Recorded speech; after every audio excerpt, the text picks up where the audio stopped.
not go into the black room on the dark web. You have been warned. Last year, I did something really bad. I got onto the dark web with a few friends, and I'm telling you, it is real. There's a certain site, and I'm not going to give the full name. Let's just call it the Black Room. Me and my friends waited until their parents went to bed, and all three of us pulled up chairs to the computer. It was a live streaming site that said live preview. There was a black screen, and people were typing into the chat box in another language. We just watched and waited for something to happen. A topless woman with long, dark brown hair appeared in the chair. She was wearing blue jeans. Her hands were tied with what looked like thin blue ropes and duct tape double wrap. I guess it was to make sure she didn't get out. Her feet were cuffed together with what looked like metal leg cuffs. She had a blank look on her face. The camera flashed off to dark again. It looked like someone was covering the camera with a towel. Then I heard the sick sound of a drill being turned on. The towel was then removed. I heard her shouting in another language, probably begging for her life, screaming and crying, but she could not move. There was a shirtless man in a BDSM mask. If you don't know what that is, I suggest you just look it up. It was a black leather looking mask with eye holes and a zipper where you could zip up your mouth. She began screaming and I wanted to turn away, but curiosity got the best of me. He put the fat metal tip of the drill straight into her damn eye. It made a sickening, squishing sound, and she was moaning and screaming as the drill went directly through her eyeball. Dark red blood began oozing out, and it looked like the poor woman was going into shock. She was shaking so bad. The camera had zoomed in. Her eye was still attached and had major blunt force trauma. It looked like a big black bloody hole. Her eye was half there, somewhat. It was really hard to look at. Then the camera lens went black again. We heard two loud pops, which sounded like a gun. Then it was silent. No more sound, no more video. The viewing was obviously over. Oh my God, I told my friends. I just think we witnessed a murder. They shot her. They really fucking shot her.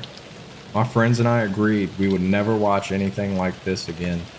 I went home feeling disgusted with myself. I hoped and prayed it wasn't real. Sadly, it may have been. I promised myself no more. I would never watch anything like that again. That lasted till about next weekend. Next Saturday night, after playing the PS4 for a few hours, we began to get tired and smoked a few joints to wake us up.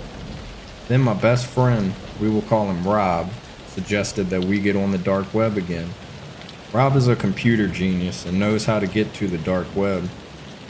He used a VPN. We decided to click on the black room again.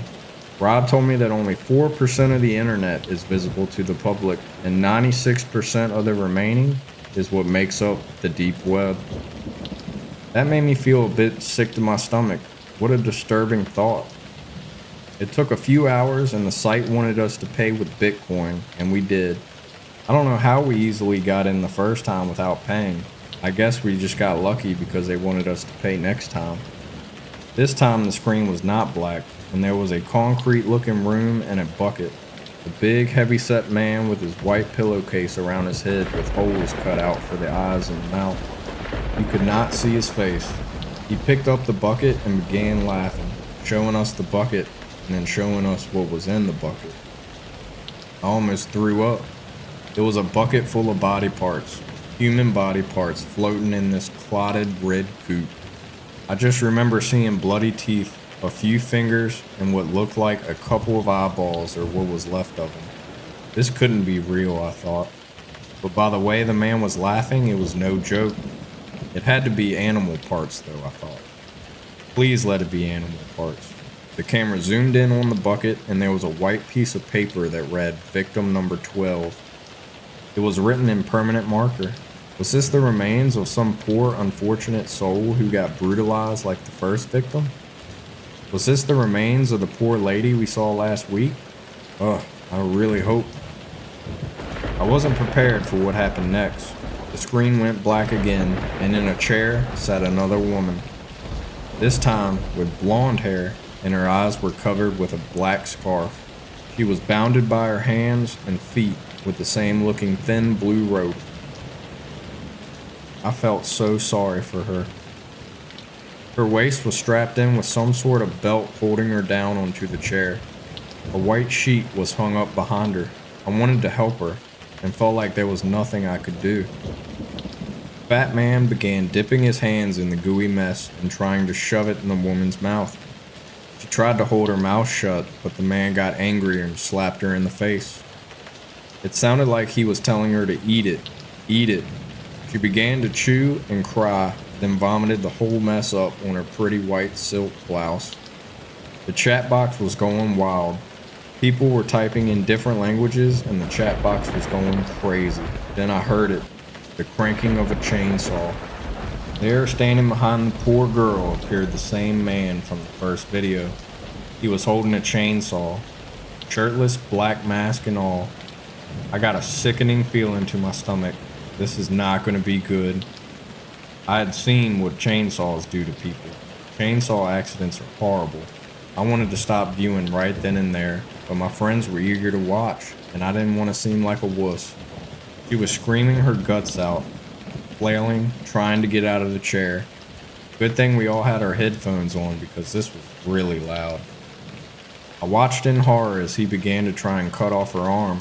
The chainsaw went through a little, then kicked back in a jerky upward motion, coming close to knocking her attacker out. He must have hit her arm bone, I thought. I think this really angered him. I could hear him screaming in another language, so I assumed he might have got nicked by the chainsaw. Suddenly, he shoved the blade directly into her stomach area. He pushed in and began to cut vertically upwards, her faint screams muffled by the chainsaw. Droplets of blood began spraying into the air onto the sheet. Little pieces of meat and tissue flew over the room. She began convulsing, and her eyes rolled to the back of her head and she was gone, just like that. The man slowly pulled the chainsaw out, and as he did, I could see what looked like her intestines hanging out. The screen went black. I ran to the bathroom to throw up. I think I threw up for 15 minutes. I almost passed out too. My friends laughed at me and I knew behind the laughter it disturbed them too. All I know now is there are some really sick people out there in different parts of the world that will do anything on the web for money.